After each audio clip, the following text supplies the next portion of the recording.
One of the houses was on fire. It prompted several fire vehicles to respond.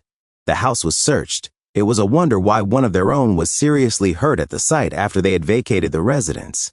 An inquiry had to be conducted. The case garnered media attention, prompting the Chicago Fire Department to begin an investigation.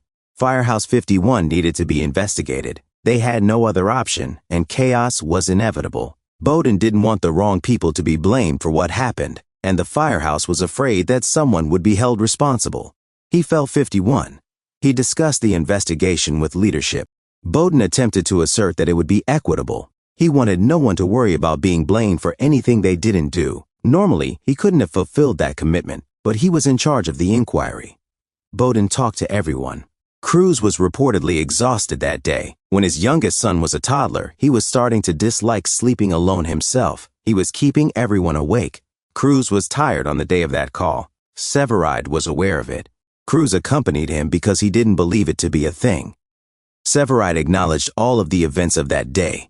He went so far as to say that his younger sibling was seeking additional shifts. Experience was what Damon wanted. He discussed it with Harriman, and Severide consented to call him. Severide wasn't the only one interviewed. Boden talked to Kidd, too. Kidd claimed to have reassembled her crew. Carver returned from treatment. Now he was clean. He was eager to resume his work. In addition, he wanted to know whether he could help Chief Pascal in any way.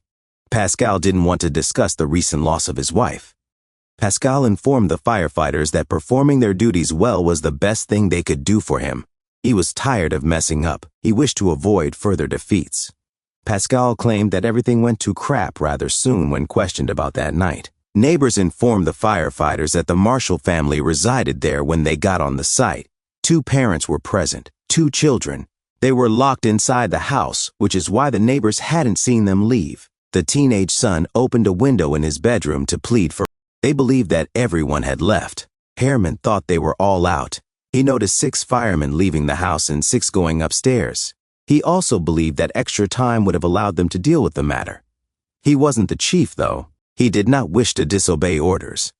You don't work with family for a reason. Lines are blurred. It could be utilized against Severide as well.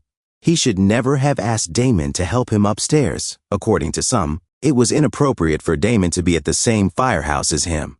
Boden didn't know Damon was related to Severide when he recruited him.